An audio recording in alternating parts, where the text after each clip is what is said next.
Hello, this is Pastor Ken, and I'm going to begin with a scripture for you from 2 Samuel chapter 15, verse number 12 and 13. And Absalom sent for Ahithophel, the Gileadite, David's counselor, from his city and even from Gula, where he offered sacrifices. And the conspiracy was strong. Now I'm going to repeat that. And the conspiracy was strong. For those who will not even allow for the word conspiracy, it's in the Bible. For the people increased continually with Absalom. And there came a messenger unto David, saying, the hearts of the men of Israel are after Absalom. Now, of course, David will flee because his son will seize the throne, seize the power, and completely change things by his act of rebellion and seizing power.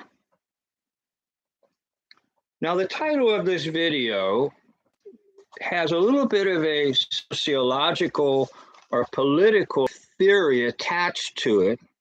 It's called the iron rule of oligarchy. The iron rule of oligarchy can be in your church.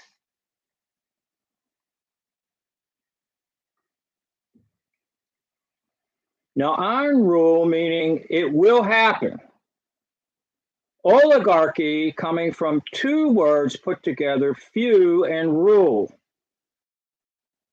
Governing by the few, rule by the few, decided by the few. In other words, the many are left out, and that's what an organization. Now, this was a theory postulated, and it does come from the world of sociology, political theory, etc. Now, I want to back it up out of my 42 years of church life. So it was started in 1911 by Robert Nichols. Now, notice the title is can be in your church. It doesn't mean that it is in your church.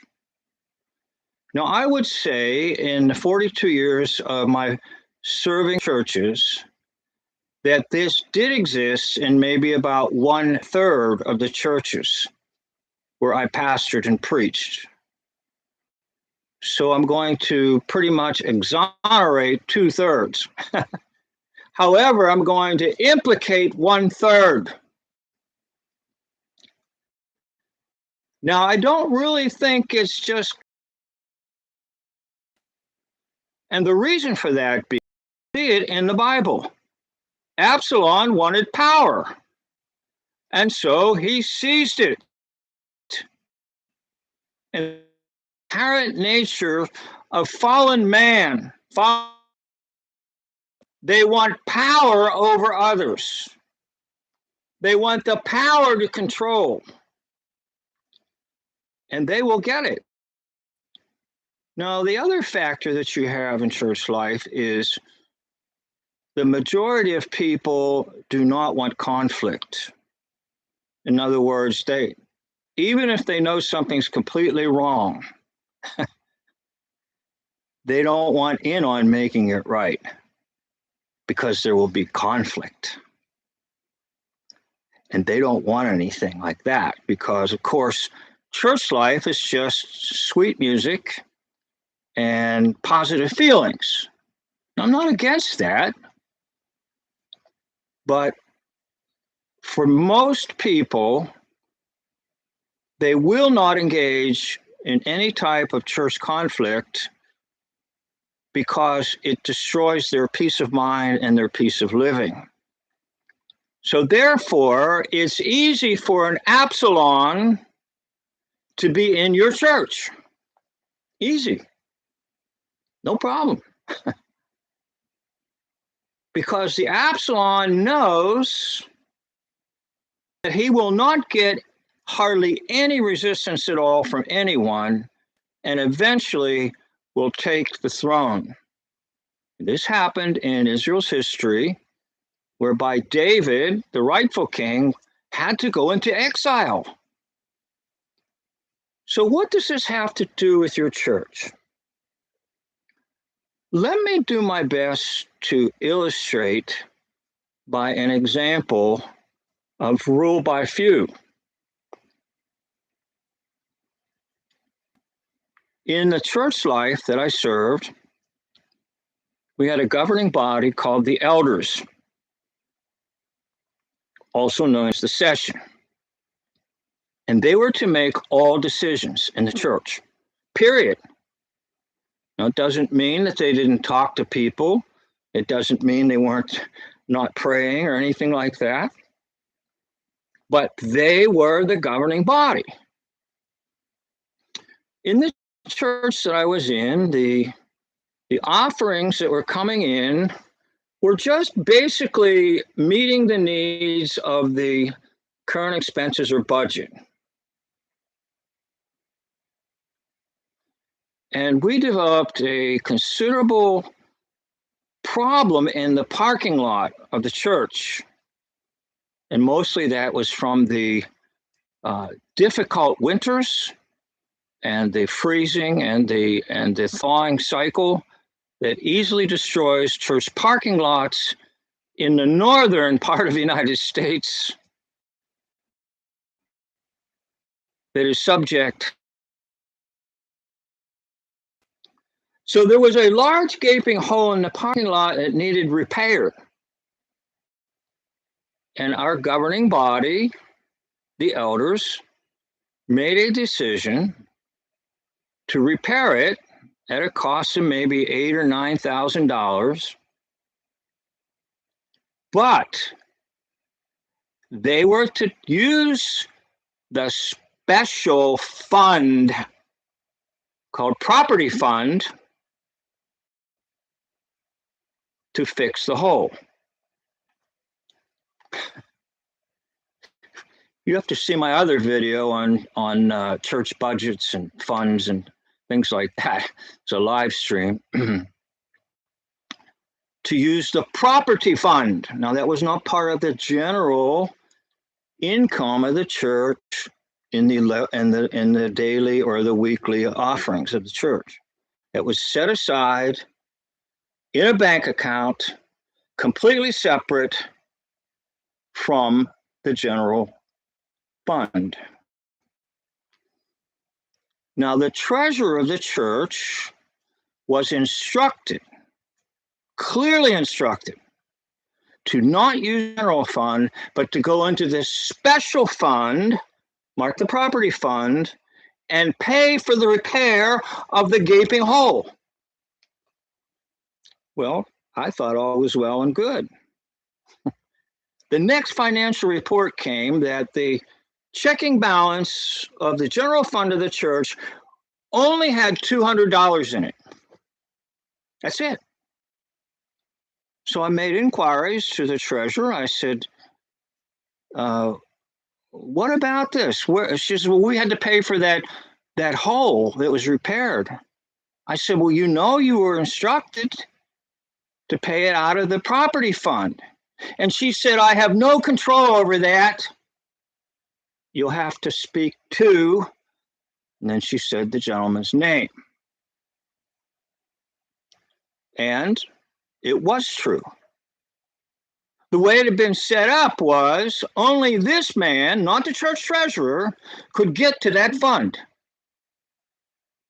And he did not want to touch it. He, not the governing body. The governing body said, take it out of the property fund. Now, you could see why in my other live stream I said these funds cause a lot of trouble. He was in charge of it. not the governing body.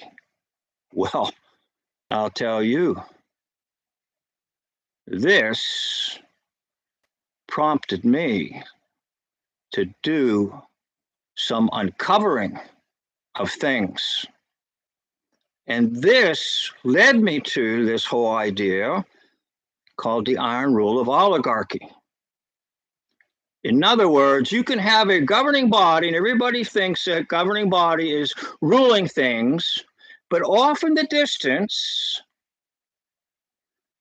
there are some individuals who are controlling things without your knowledge and without your input. And that was true of this man and another man who had their names on these secretive funds of this church in Pennsylvania. And they alone were going to determine if those funds would be used. As you can see, I've got a cat on the couch here wanting to get in on the film on the live stream.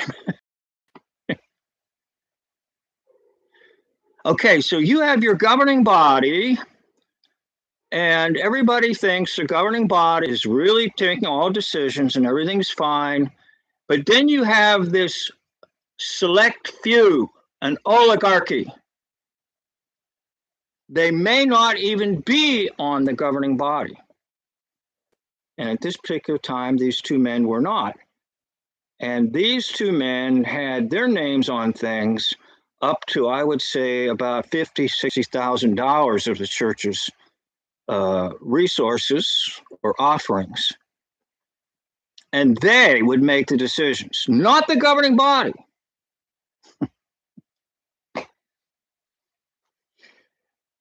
It's quite a story, people.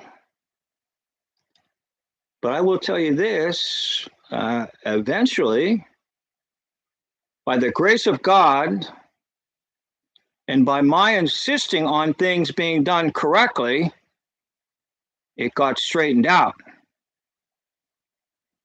Now, I could have taken the attitude, oh, so what? Let the oligarchy rule. Nope. The rule is done by the appointed governing body.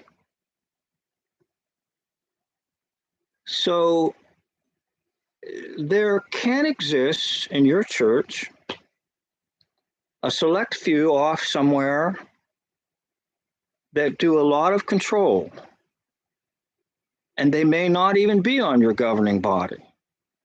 And you say, well, how can that be, Pastor Ken? Well, I discovered something else. Power is what you give to someone, not necessarily an election at a church meeting. It's something that's invisible.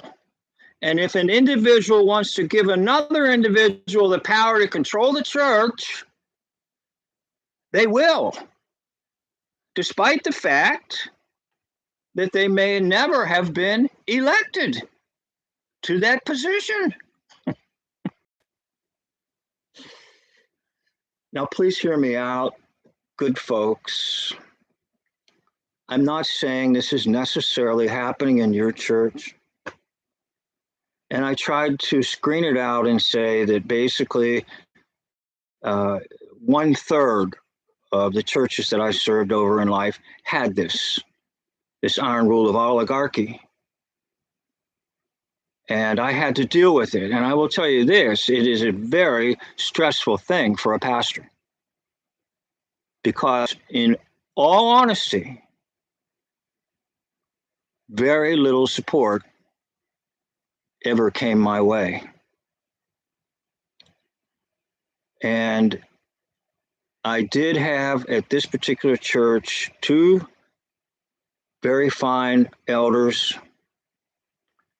that upheld me and supported me in attempts to get things right. And I think about the battle in Moses when things are not going well and he's hold up the rod. And as long as he holds up the rod, they're winning the battle. And then he gets tired, but he has one come to either side and hold up his arms. Now, I had some elders that held up my arms, and if I didn't, I would have collapsed because of this oligarchy that existed.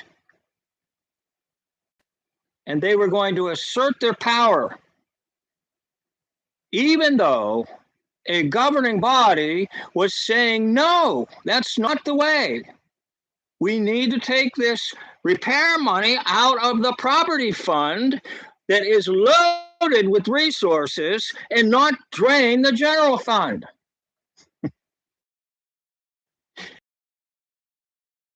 Got this. And the reason it is I lived through it. It's kind of like saying I lived through a war. I lived through a battle. I'm alive and well. And I may not have been so well when I went through these battles. So, my friend, this is just a little bit of a heads up, a little bit of a warning, a little bit of a maybe listen to someone else who's been in church life, that this theory postulated in 1911 can have some validity. And what it says is, no matter how well you think things are run in your organization, that could include anything like Boy Scouts, Girl Scouts, the Moose Club, or whatever, or your church, over time, a handful of people got hold of the power and make the decisions despite what the leaders say or do.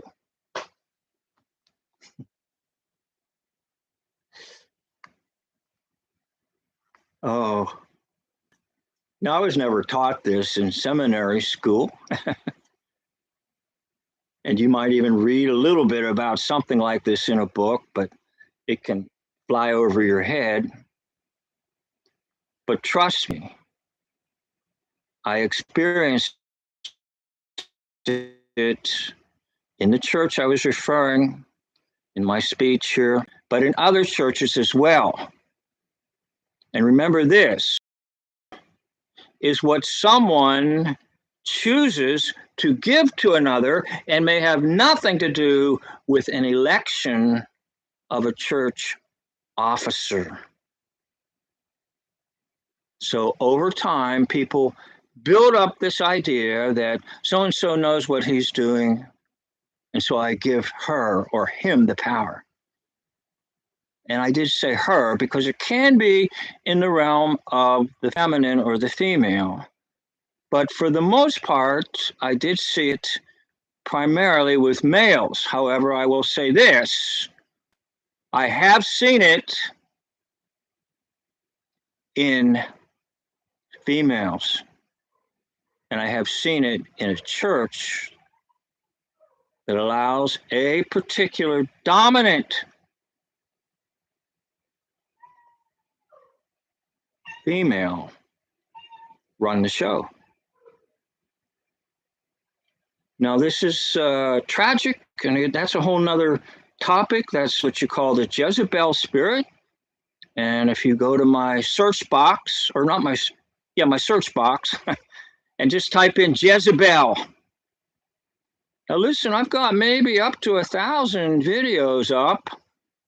And if you have a topic you're interested in, you need to go to my search box and just type something in and see what comes up. Okay? And I'll be honest with you, I forget everything that I've posted or produced. So the best thing to do is go to my search box and just type in Jezebel. See what comes up.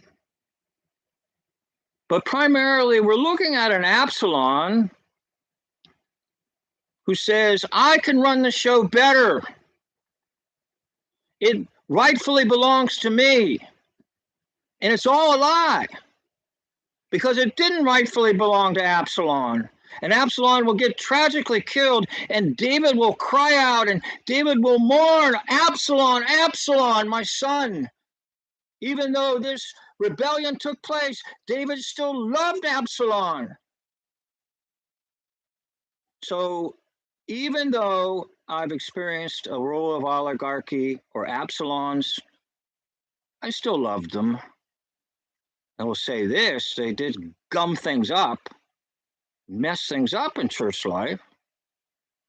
But nevertheless, when the love of God is in you as a pastor, preacher, it can extend even to an Absalom. And I've got loads of stories. And maybe this is just enough for one day. So I do want to say hello here, and